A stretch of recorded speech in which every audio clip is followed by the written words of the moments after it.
Hi friends, ఎలా ఉన్నారు? Friends, మీలో ఎంతమందికి పశుపతినాథ్ ఆలయం గురించి తెలుసు? ఎప్పుడైనా ఆ అద్భుత దేవాలయం గురించి కానీ దాని విశేషాల గురించి కానీ విన్నారా? లేదా? అయితే ఈరోజు నేను ఈ వీడియోలో మీకు చెప్తాను. ఫ్రెండ్స్, మీరు ఇప్పటి వరకు ఈ ఆలయ విశిష్టతల గురించి విని ఉండకపోవచ్చు. కాబట్టి ఈ వీడియోని చివరి వరకు స్కిప్ చేయకుండా చూడండి. అంతకంటే ముందు మీలో ఎవరైనా మా ఛానల్ని సబ్స్క్రైబ్ చేసుకోకపోతే కనుక వెంటనే సబ్స్క్రైబ్ చేసుకోండి. పక్కనే ఉన్న బెల్ సింబల్ని ప్రెస్ చేయడం మాత్రం మర్చిపోవద్దు. ఫ్రెండ్స్, మనం ఈరోజు నేపాల్లోని ప్రసిద్ధ పశుపతినాథ్ ఆలయం గురించి మాట్లాడుకోబోతున్నాం. ఇక్కడి శివలింగంలో లేదా ఈ ఆలయ గర్భగుడిలో పంచముఖ ప్రతిమ ఎందుకు ఉంది? పూజారులను మాత్రమే లోపలకు ఎందుకు అనుమతిస్తారు? ఇక్కడ నిరంతరాయంగా వెలిగే దీపం ఎలా వెలుగుతుంది? ఇక్కడ ప్రవహించే భాగ్మతి నది నీరు పాపాలను ఎలా కడిగేస్తుంది? ప్రకృతి విలయ తాండవం కూడా ఏమీ చెయ్యలేని అసలు ఈ మందిర నిర్మాణ రహస్యమేంటి? ఇలాంటి అన్ని విషయాల గురించి మనం ఈరోజు ఈ వీడియోలో మాట్లాడుకుందాం. ఫ్రెండ్స్, ముందుగా మనం పశుపతినాథ్ ఆలయాన్ని ఎలా నిర్మించారో తెలుసుకుందాం. ఈ ప్రశ్నకు సమాధానం అనేక పౌరాణిక కథల ద్వారా మనకు లభిస్తుంది. వీటిలో ఒకటి ప్రసిద్ధ పురాణం ప్రకారం ఆ దేశ రాజు స్వయంగా శివునితో అనుబంధం కలిగి ఉంటాడు అని చెప్పబడింది. పురాతన కాలంలో నేపాల్ ప్రాంతాన్ని పశుప్రేక్ష రాజు పరిపాలించాడట. ఈ రాజు చాలా మంచివాడు. ఆయన శివుడికి పరమ భక్తుడు. రాజు ఎక్కువ సమయం తపస్సులోనే గడిపేవాడట. రాజు క్రమం తప్పకుండా ధ్యానం చేస్తూ తన జీవితమంతా శివారాధనకే అంకితం చేశాడట. శివుని అనుగ్రహం దర్శనం పొందడమే రాజు జీవిత లక్ష్యం. ఇతిహాసం ప్రకారం ఒకసారి శివుడు తన లీల ద్వారా భూమిపైకి జింక రూపంలో వచ్చాడట. జింక రూపం ధరించి నేపాల్లోని అందమైన అడవులు లోయల్లో ప్రయాణించడం ప్రారంభించాడు. ఆ జింక ఒక దివ్యమైన తేజస్సు కలిగి ఉంది. బంగారంలా మెరిసే కళ్ళు ఆ జింకను ఇంకా ఎంతో అందంగా చేశాయి. శివుని ఈ జింక రూపాన్ని చూసి ప్రకృతి కూడా ఎంతో సంతోషించింది. చుట్టుపక్కల ఉన్న వన్యప్రాణులన్నీ ఆనందంతో కళకళలాడుతున్నాయి. అయితే అదే అడవిలో వేటకు వెళ్లిన ఆ రాజు అకస్మాత్తుగా ఆయన చూపు ఆ జింక మీద పడింది. అయితే ఆ జింక యొక్క దివ్య తేజస్సు మరియు అద్వితీయమైన అందానికి రాజు ఎంతగానో ఆకర్షితుడయ్యాడు. ఇది మామూలు జీవి కాదని రాజుకు వెంటనే అర్థమైంది. రాజుకు ఖచ్చితంగా ఆ మహాశివుడే అని అర్థమైంది. అప్పటి వరకు రథంలో కూర్చుని ఉన్న ఆ రాజు వెంటనే తన రథం నుంచి కిందికి దిగాడు. అతను కిందికి దిగి భక్తితో ఆ జింకకు నమస్కరించాడు. జింక రూపంలో శివుడికి నమస్కారం చేశాడు. రాజుగారి యొక్క ఆ విధేయత, భక్తిని చూసి శివుడు ఎంతో సంతోషించాడు. శివుడు తన నిజ రూపాన్ని ఆయనకు సాక్షాత్కరించాడు. అయితే తనకు దర్శనమిచ్చిన శివుడిని చూసి రాజుకు చాలా సంతోషం కలిగింది. అతని ఆనందానికి అవధులు లేకుండా పోయాయి. ఏదైనా వరం కోరుకో అని శివుడు రాజును ఆదేశించాడు. అప్పుడు రాజు శివుడితో, స్వామి, మీరు ఎప్పుడూ మా ఈ దేశంలోనే ఉండిపోవాలి అన్నాడు. అది విన్న తర్వాత శివుడు ఆ రాజుతో, ఓ రాజా, మీ కోరిక తప్పకుండా నెరవేరుతుంది. ఈ పవిత్ర భూమి మీద నేను ఎప్పటికీ శివలింగ రూపంలోనే కొలువై ఉంటాను అని చెప్పి మాయమైపోయాడు. ఆ తరువాత ఈ ప్రదేశానికి పశుపతినాథ్ అన్న పేరొచ్చింది. ఆ స్థలంలో శివుని ఆజ్ఞ మేరకు ఆ రాజు ఒక గొప్ప ఆలయాన్ని నిర్మించాడు. ప్రత్యేక శివలింగాన్ని ఆ ఆలయంలో ప్రతిష్ఠించారు. అయితే ఆలయంలో ప్రతిష్ఠించిన పంచముఖ శివలింగం చాలా ఫేమస్. శివుడు అన్ని దిక్కులను ఇక్కడి నుంచి చూస్తూ కాపాడుతూ ఉంటాడు అని ఆ రాజు ఉద్దేశం. శివుని 4 ముఖాలు ధర్మం, అర్థ, కామ, మోక్షాలకు ప్రతీకలు. కంటికి కనిపించని 5వ ముఖం బ్రహ్మరూపంగా మారి సమస్త సృష్టికి చిహ్నంగా మారింది. ఈ ఆలయ నిర్మాణంతో ఈ ప్రాంతం యొక్క పవిత్రత, ఆధ్యాత్మిక శక్తి మరింతగా పెరిగింది. క్రమక్రమంగా ఈ ఆలయం అక్కడ మాత్రమే కాదు, నేపాల్తో సహా యావత్ ప్రపంచంలో ఉన్న శివభక్తులకు పవిత్ర పుణ్యక్షేత్రంగా మారింది. పశుప్రేక్ష మహారాజు తన జీవితపు చివరి క్షణాల వరకు శివుడిని ఆరాధించాడు. భక్తి, సేవ, ఆలయ నిర్మాణం చేసిన తర్వాత రాజు తన శేష జీవితాన్ని ఇక్కడి శివుని పాదాల వద్ద గడిపాడు. అతని తరువాత వచ్చిన రాజులు కూడా ఈ ఆలయాన్ని చాలా బాగా పరిరక్షించారు. కాలక్రమేణా పశుపతినాథ్ ఆలయం చాలా గొప్పగా, సుందరంగా మారింది. దీని ప్రాముఖ్యత కేవలం మతపరమైన ప్రదేశంగా మాత్రమే కాదు, బదులుగా సాంస్కృతికంగా బాగా ప్రసిద్ధి చెందింది. ఇది ఒక చారిత్రక ప్రదేశంగా కూడా కీర్తించబడుతుంది. ఫ్రెండ్స్, ఇప్పుడు మనం శివలింగం యొక్క 4 ముఖాల గురించి మాట్లాడుకుందాం. పశుపతినాథ్ ఆలయంలో ఉన్న శివలింగం సాధారణ శివలింగాలకు పూర్తి భిన్నంగా ఉంటుంది. ఈ శివలింగంపై స్వామి ఉన్నందున దీనిని ప్రధాన లింగం అని పిలుస్తారు. శివుని 4 ముఖాలు 4 దిక్కులు తూర్పు, పడమర, ఉత్తరం, దక్షిణ వైపుగా చూస్తూ ఉంటాయి. శివుని ఈ ముఖాలకు ప్రత్యేకమైన ఆధ్యాత్మికత మరియు తాత్విక ప్రాముఖ్యత ఉంది. ప్రతి ముఖం ఏదో ఒక గుణాన్ని, మూలకాన్ని సూచిస్తుంది.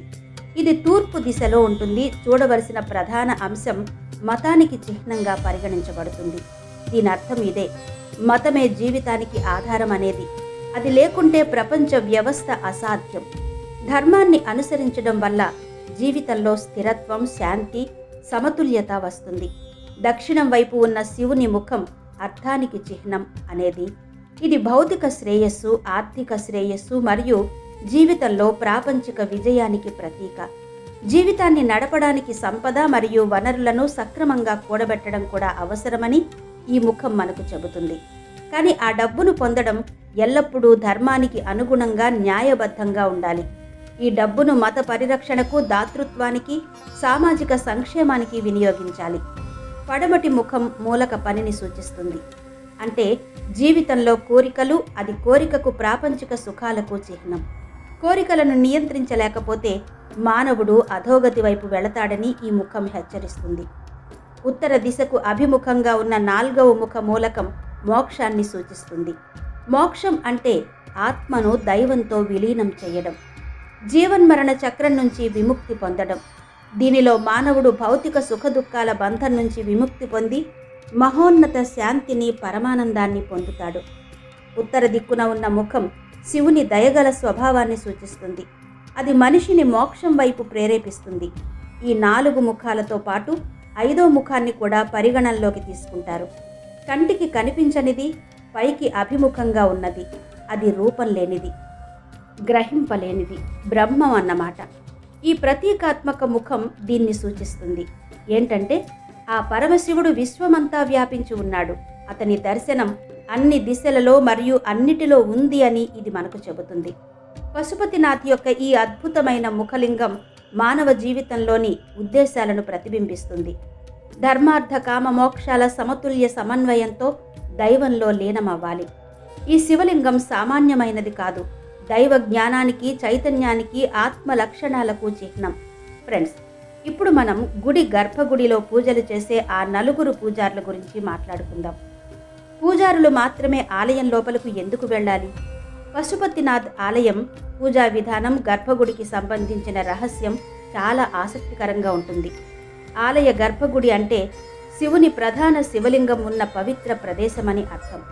ఇందులోకి సామాన్యుడు ప్రవేశించడం నిషిద్ధం. ఆలయ గర్భగుడిలోకి ప్రవేశించి ప్రధాన శివలింగాన్ని పూజించే హక్కు అర్చకులకు మాత్రమే ఉంది. గర్భగుడిలోకి వెళ్ళకూడదు అని చెప్పే కొన్ని నియమాలు చాలా కఠినమైనవి మరియు వాటిని ఎవరూ ఉల్లంఘించలేరు. గర్భగుడిలోని స్వచ్ఛత, పవిత్రత, ఆధ్యాత్మికత శక్తి చెక్కు చెదరకుండా ఉంచడం కోసమే ఈ నియమాలు. ఈ పూజారులతో పాటు ఎవరైనా సరే ఆలయ నిబంధనల ప్రకారం లోపలికి ప్రవేశించడం నిషిద్ధం. ఈ ఆలయ సంప్రదాయం వెనుక ఉన్న నమ్మకం కూడా ఇదే. పరమశివుని అత్యంత పవిత్ర రూపాన్ని నిర్దిష్ట తపస్సులు, సాధన, వైదిక పద్ధతుల్లో శిక్షణ పొందిన పూజారులు మాత్రమే సేవించాలని. ఫ్రెండ్స్, ఇప్పుడు గుడిలో ఎప్పటికీ ఆరిపోకుండా వెలుగుతూనే ఉన్న దివ్య దీపం గురించి మాట్లాడుకుందాం. పశుపతినాథ్ ఆలయ గర్భగుడిలో ఉన్న అఖండ దీపం ఆలయం యొక్క అద్భుతాలు మరియు దివ్య రహస్యాలలో ఒకటి అని చెప్తారు. ఇది వేలాది సంవత్సరాలుగా ఆరిపోకుండా నిరంతరాయంగా వెలుగుతూనే ఉంది అని చెప్తారు. పురాతన కాలంలోనే ఈ జ్యోతిని వెలిగించారని ఇక్కడి భక్తుల నమ్మకం. అప్పటి నుండి నేటి వరకు నిరంతరాయంగా వెలుగుతూనే ఉందని చెప్తారు. ఫ్రెండ్స్, ఇప్పుడు మనం పవిత్ర భాగ్మతి నది గురించి, మోక్ష సాధన గురించి మనం తెలుసుకుందాం. పశుపతినాథ్ ఆలయానికి సమీపంలో ప్రవహించే ఈ పవిత్ర భాగ్మతి నది ప్రాముఖ్యత భౌగోళికంగానే కాదు, బదులుగా ఆధ్యాత్మిక, ధార్మిక, సాంస్కృతిక కోణం నుంచి కూడా పవిత్రమైనది. నేపాల్ రాజధాని ఖాట్మండు నడిబొడ్డున ప్రవహించే ఈ నది నేపాలీ జీవితంలో అంతర్భాగం. దీనిని నేపాల్ గంగా అని కూడా పిలుస్తారు.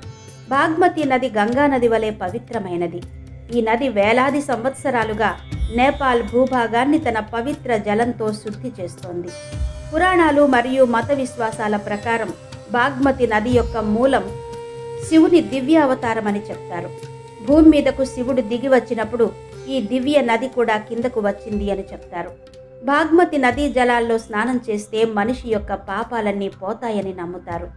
ఈ పవిత్ర నదిలో స్నానం చేయడం వల్ల శరీరం మరియు మనస్సు రెండూ శుద్ధవుతాయని నమ్ముతారు. ఇక్కడి ఘాట్లలో ప్రతిరోజు వందలాది మంది భక్తులు స్నానాలు, ప్రార్థనలు, ఇతర ధార్మిక కార్యక్రమాలు నిర్వహిస్తారు. బాగ్మతి నది ఒడ్డున ఈ ఘాట్లలో చనిపోయిన వారికి దహన సంస్కారాలు చేసే సంప్రదాయం శతాబ్దాలుగా ఉంది. ఫ్రెండ్స్, విపత్తులు కూడా ఈ ఆలయంపై ఎటువంటి ప్రభావం చూపలేకపోయాయి. పశుపతినాథ్ ఆలయం ఆధ్యాత్మిక వైభవానికి మాత్రమే ప్రసిద్ధి చెందలేదు. దానికి బదులుగా దాని అద్భుతమైన నిర్మాణ దృఢత్వం మరియు అంతుచిక్కని శక్తుల వలన కూడా ఇది బాగా ప్రసిద్ధి చెందింది. నేపాల్ ప్రపంచవ్యాప్తంగా ప్రసిద్ధి చెందిన దేశం. ఇక్కడ ప్రజలు ప్రతి సంవత్సరం అనేక భూకంపాలు, తుఫాన్లు, ఇతర ప్రకృతి వైపరీత్యాలను ఎదుర్కొంటూనే ఉంటారు. అయినప్పటికీ శతాబ్దాలుగా నిలిచిపోయిన ఈ చారిత్రాత్మక ఆలయం ఇలాంటి విపత్తులన్నిటికీ ధీటుగా నిలుస్తోంది. ఇప్పటి వరకు చెక్కు చెదరలేదు. ఈ ఆలయ నిర్మాణం చాలా దృఢమైనది, ప్రత్యేకమైనది. అందువల్లనే ఎన్ని భూకంపాలు, తుఫాన్లు, మరే ఇతర ప్రకృతి వైపరీత్యాలు వచ్చినా దీనిని చెక్కు చెదరకుండా చేస్తున్నాయి. శతాబ్దాల చరిత్రలో ఎన్నో విధ్వంసకర విపత్తులకు ఈ ఆలయం వేదికైంది. ఎన్నో ఆధునిక భవనాలు కూలిపోయినప్పటికీ పశుపతినాథ్ ఆలయం చెక్కు చెదరకుండా ఉండడం ఈ ఆలయ విశిష్టత. 2015లో నేపాల్లో సంభవించిన భయంకరమైన, వినాశకరమైన భూకంపం గురించి మనందరికీ తెలుసు. కాఠ్మండు లోయలో వందలాది చారిత్రక దేవాలయాలున్నాయి. ఆ భూకంపంలో వందలాది భవనాలు, వేలాది ఇళ్ళు నేలమట్టమయ్యాయి. కానీ ఇంత పెద్ద విధ్వంసం జరిగినా కూడా పశుపతినాథ్ ఆలయం పూర్తిగా సురక్షితంగా నిలబడింది.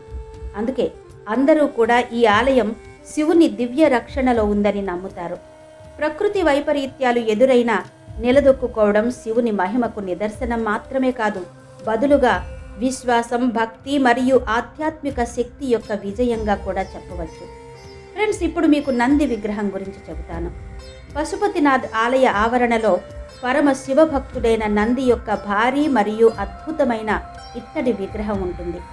ఈ నంది విగ్రహం ఒక విగ్రహం మాత్రమే కాదు, ఒక ఆధ్యాత్మిక శక్తికి చిహ్నం కూడా.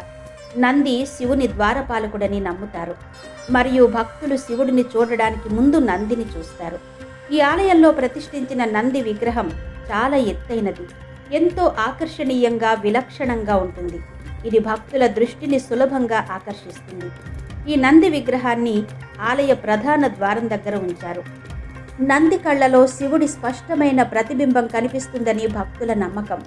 ఎవరైతే భక్తులు చిత్తశుద్ధితో, భక్తితో నంది కళ్ళలోకి చూస్తారో వారికి అందులో కనిపిస్తుందని చెప్తారు.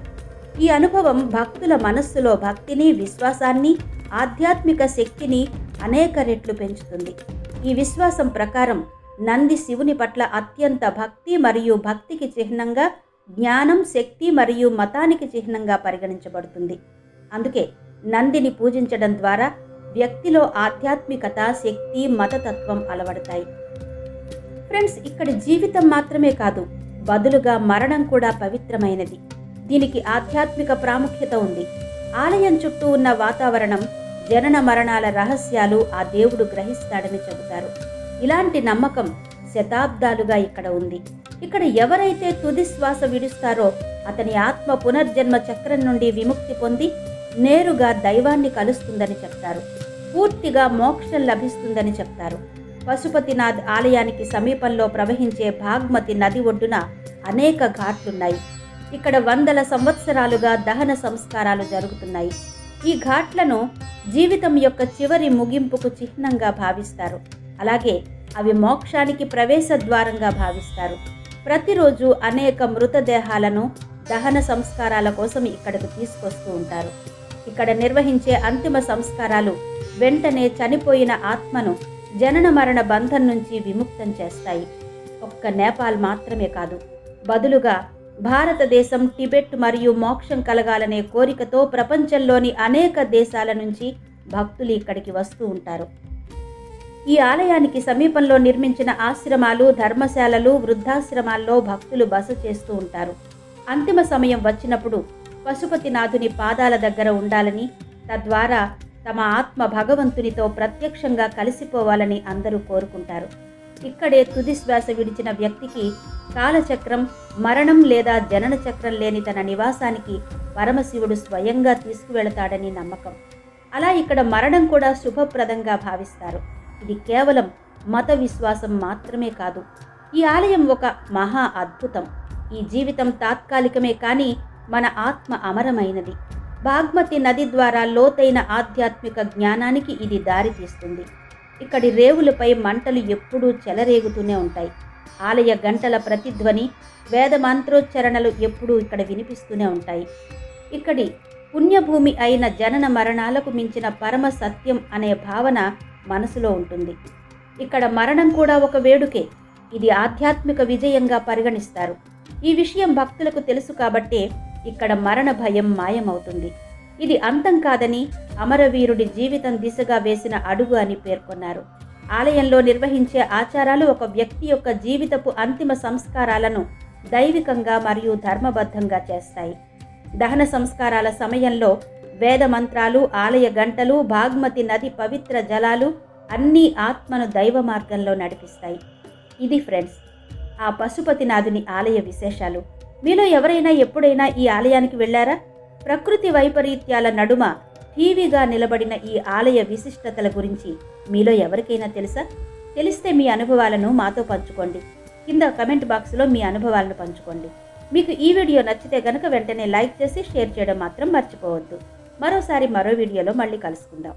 అంతవరకు హర హర మహాదేవ.